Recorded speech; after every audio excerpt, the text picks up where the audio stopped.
हैं organic compounds क्या होते हैं।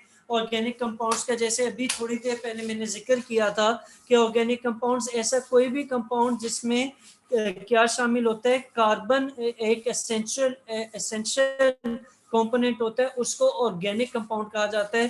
पहले भी एक डेफिनेशन ऑर्गेनिक कंपाउंड की पिछले पेज पे गुजरी थी, उसको भी मैं यहाँ पे थोड़ा सा हाईलाइट कर देता हूँ और फिर नीचे आ जाता हूँ। और वो क्या थी, वो अभी मैंने आप लोगों को बताई थी कि ऐसे कोई भी कंपाउंड जो कि कार्बन कंटेनिंग होते हैं वो क्या कहलाते हैं, वो ऑर्गेनिक कंपाउंड्स कहलाते हैं। अब हम आगे आ रहे हैं और इसकी प्रॉपर डेफिनेशन देख लेते हैं। इसकी प्रॉपर डेफिनेशन ये नेक्स्ट पेज पे ऑर्गेनिक कंपाउंड की हेडिंग पे मौजूद है। ऑर्गेनिक कंपाउंड क्या होते हैं? Organic compounds are defined as hydrocarbons and their derivatives। तो इसमें हाइड्रोकार्बन्स आ जाते हैं और उसके डेरिवेटिव्स आ जाते हैं। फिर यहाँ पर एक पॉसिबल क्वेश्चन बन सकता है, वो क्वेश्चन क्या है वो लिख लें बेशक। what are essential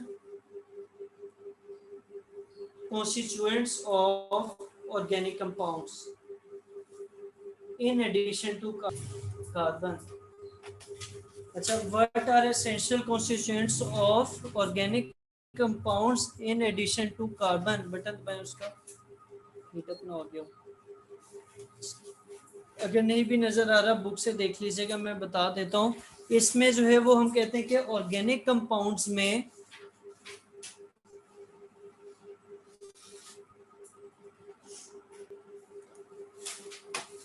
organic compound में मैं बता रहा था कि कार्बन के अलावा कौन सी चीज़ें जो है वो नज़र आ जाती हैं।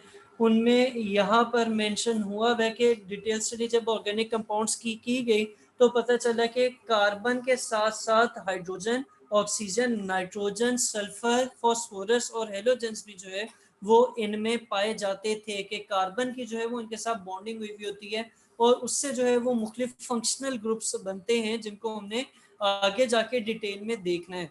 ठीक है, और बहुत रेयर चांसेस ऐसे भी थे कि जब इनके साथ मेटल के एटम्स भी देखे गए। तो ये आपके ऑर्गेनिक कंपाउंड्स की एक छोटी सी डेफिनेशन आ जाती है। अब आगे चलें तो हमें पता है कि इसकी इतनी अलग ऐसे क्यों ब्रांच बनाने की ज़रूरत पड़ गई, या इसकी इतनी ज़्यादा इंफॉर्मेशन क्यों इकट्ठी होना शुरू होगी। उसकी रीज़न ये थी कि ऑर्गेनिक कंपाउंड्स की का मैग्नीट्यूड बहुत ज़्यादा होता है, इनकी क्या कहना चाहिए पॉपुलेशन या इनका जो क्वांटिटी है वो बहुत ज़्यादा होती है, बहुत ज़्यादा वैरायटी इनमें होती है, जिसकी वजह से हमने इसको एक अलग जो है वो सब्जेक्ट के तौर पे स्टडी करना शुरू कर दिया। ऑर्गेनिक केमिस्ट्री में को जो है वो एज ए ब्रांच स्टडी किया जाता है, branch of chemistry. Chemical diversity होने के 3 से 4 मेन रीजंस हैं जो कि आपकी बुक में मेंशन है, हम उनको देख लेते हैं। उनमें जो सबसे पहला रीजन है वो है कैटिनेशन का।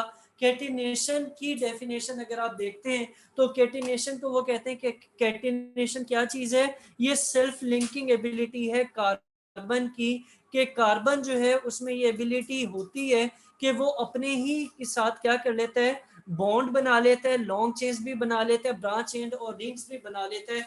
तो इस वजह से जो है वो इसके मुख्तलिफ स्ट्रक्चर्स बन जाते हैं। और ये एक रीज़न है कि जो मुख्तलिफ टाइप या और कार्बन कैटिनेशन का जो फिनोमिना है वो इसमें नज़र आता है, जिसकी वजह से ऑर्गेनिक कंपाउंड्स का मैग्नीट्यूड बहुत ज़्यादा हो जाता है और केमिकल डाइवर्सिटी भी ज़्यादा होती है। ठीक है। अच्छा, फिर अगर क्वेश्चन आ जाता है कि वो कौन से और एलिमेंट्स हैं कार्बन के अलावा, क्या कोई और एलिमेंट्स भी हैं जिनमें कैटिनेशन देखी गई है या जिनमें ये एबिलिटी है कि वो लॉन्ग चेन्स बना सकें, तो वो भी यहाँ पर मेंशन है कि सिलिकॉन और कुछ और एलिमेंट्स ऐसे हैं जो कि चेन्स बनाते हैं लेकिन वो शॉर्ट चेन्स होती हैं, जिसकी वजह से उसकी जो है वो हम कहते हैं कि वो ऑर्गेनिक कंपाउंड्स वगैरह या वो वैरायटी ऑफ कंपाउंड्स नहीं बनाता। कार्बन चेन जो है उसमें थाउजेंड ऑफ कार्बन एटम्स इकट्ठे जुड़ सकते हैं, इसकी वजह से जो है वो इनफाइनाइट नंबर ऑफ मॉलिक्यूल्स होते हैं जिनके साइज, शेप्स और स्ट्रक्चर डिफरेंट होते हैं। और इसके अलावा एक और रीज़न है, और वो रीज़न क्या है, वो रीज़न है आइसोमरिज्म का। आइसोमरिज्म की अगर आप डेफिनेशन देखते हैं तो आइसोमरिज्म की डेफिनेशन में उन्होंने कहा हुआ है कि कई दफ़े ऐसा होता है कि एक कंपाउंड जिसका मॉलिक्यूलर फार्मूला डिफरेंट है, लेकिन जो उसमें एटम्स अरेंज हुए हुए होते हैं उनका सीक्वेंस या उसका जो स्केलेटन है वो डिफरेंट होता है, तो उस फिनोमेना को हम नाम देते हैं आइसोमरिज्म का, और उससे बनने वाले जो कंपाउंड्स हैं वो आइसोमर्स कहलाते हैं। सही है, सही है। अच्छा, अब आइसोमरिज्म की या आइसोमर्स की उन्होंने यहाँ पर एग्जांपल दी हुई है। आइसोमर्स कौन से हैं? अब जैसे अगर आप देखते हैं एन ब्यूटेन और आइसोब्यूटेन का, एन ब्यूटेन जो है वो एक स्ट्रेट चेन आ रही है, लेकिन जब आप आइसोब्यूटेन को देखते हैं तो उसमें ब्रांच चेन बनी हुई है। दोनों का केमिकल फार्मूला सेम है या मॉलिक्यूलर फार्मूला सेम है, और वो क्या है, वो है C4H10।